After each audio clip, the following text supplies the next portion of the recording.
կապել։ Ձեր կենսագրությունը ներկայացնելիս ոնց որ թե մի դրվագ զեղչվեց, որը կա Վիկիպեդիա բաց հանրագիտարանում։ Ես այնտեղ կարդում եմ, որ 2022 թվականից, այսինքն այն պահից, երբ որ դուք եղել եք առողջապահության հարցերի հանձնաժողովի նախագահի տեղակալ, դուք սովորում եք Երևանի պետական բժշկական համալսարանի կլինիկական օրդինատուրայում։ Ես խնդրում եմ ասեք, դուք հիմա ուսանող եք, թե չէ, իսկապես այդ տեղեկությունը ճիշտ է, թե չէ։ Երկրորդը, ես հիշում եմ, որ 2020 թվականի 44-օրյա պատերազմի ժամանակ դուք այցելել եք Արցախ։ Ամենայն հավանական, չնայած որ երկրում հայտարարված է ռազմական դրություն եւ դուք ազգային ժողովի падգամավոր եք եւ ըստ իրավական ռեժիմի պետք է չլքեիք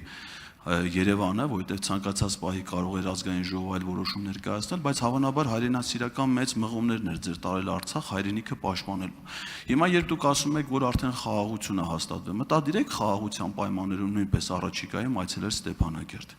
Եվ երրորդ հարցը, որպես առողջապահության հարցերի հանձնաժողովի նախագահի երկարամյա տեղակալ, ինչպես եք իրականացրել խորհրդարանական վերահսկողությունը գործադիր իշխանությունում, նկատմամբ մասնավորապես Մարտունի բժշկական կենտրոնում այդ կենտրոնի կառուցման, այնուհետև կառուցվելուց կարճ ժամանակ հետո փակվելու, դրանից հետո ես հիշում եմ, որ կարծես թե առողջապահության փոխնախարարը պաշտոնան կարվեց, ոնց որ թե կապված էր այդ թեմայի հետ։ Այդ դուք ինչպես եք իրականացրել վերահսկողություն, ինչպես Մարտունի, այնպես էլ մյուս առողջապահական օբյեկտների կառուցման, դրանց որակի եւ այլնի վերաբերյալ։ Շնորհակալ եմ։ Շնորհակալ եմ, անկեղծ ասած չեմ նայել եւ չգիտեմ ինչ է գրված Վիկիպեդիայում, ես դրանով չեմ զբաղվում, ես ավարտել եմ Մխիթար Հերացու անվան պետական բժշկական համալսարանի բուժ հաստատությունների կառավարում MBA, Executive MBA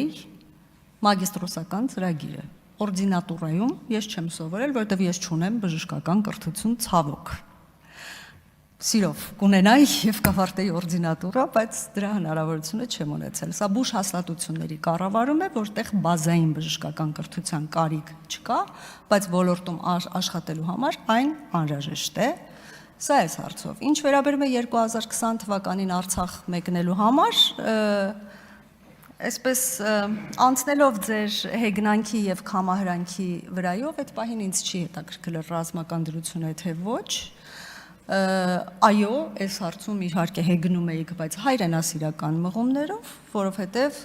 օգնող ձեռքի կարիք կար, ոչ թե հայրենիքը պաշտպանելու, ես չունեմ զինվորական կրթություն կամ չեմ կարող զենք բռնել եւ կրակել, բայց գոնե կերակուր, սնունդ կամ ջուր կարող է ինչ-որ տեղեր հասցնել եւ մնացած իրավական հարցերին չեմ կարող անկեղծ ասած պատասխանել, ազգային ժողովը այնուամենայնիվ նիստ չի գումարելու ընթացքում էլ այդ բացակաները էական դեր չէին խաղա։ Եվ երրորդ հարցը խնդրում եմ հիշեցնեք։ Հա, Մարտուն, այո, շնորհակալություն։ Ես կարծում եմ ձեր հարցի մեջ կար նաեւ պատասխանը։ Այն որ հետո բազմաթիվ հարցեր կարգավորվեցին,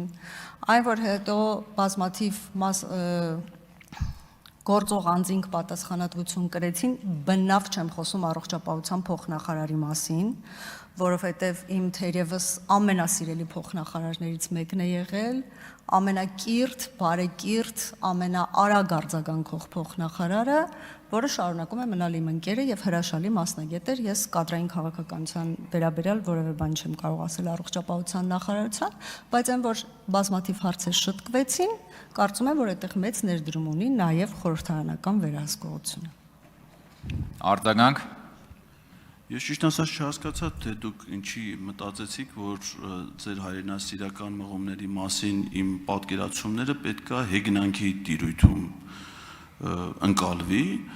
բայց եթե դուք ասացիք, որ թողնելով падգամավորական ձեր ֆունկցիաները ռազմական դրության պայմաններում գնացել եք Արցախ,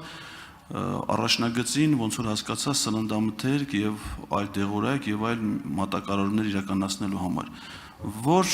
ռազմաճակատի որ հատվածում եք իրականացրել այդ մատակարարումներ, այսինքն պաշտպանական որ շրջանում եք իրականացրել սննդամթերքի մատակարարում առաջնագծում ծառայող զինվորներին։ Շնորհակալ եմ։ Շնորհակալ եմ ձեր հարցի համար, թույլ տվեք այդ հարցին չպատասխանել, բայց կվերադառնամ ձեր նախորդ հարցին, որը ես բաց թողեցի, բայց հիշեցրեցիք։ Այն հարցին, որ այսօր արդեն կրկին խաղաղության պայմաններում կգնաք Արցախ, թե ոչ, հնարավորության դեպքում բնականաբար չեմ բացառում։ Շնորհակալություն։ Ագնեսա Խամոյան։ Շնորհակալ եմ, Տիկին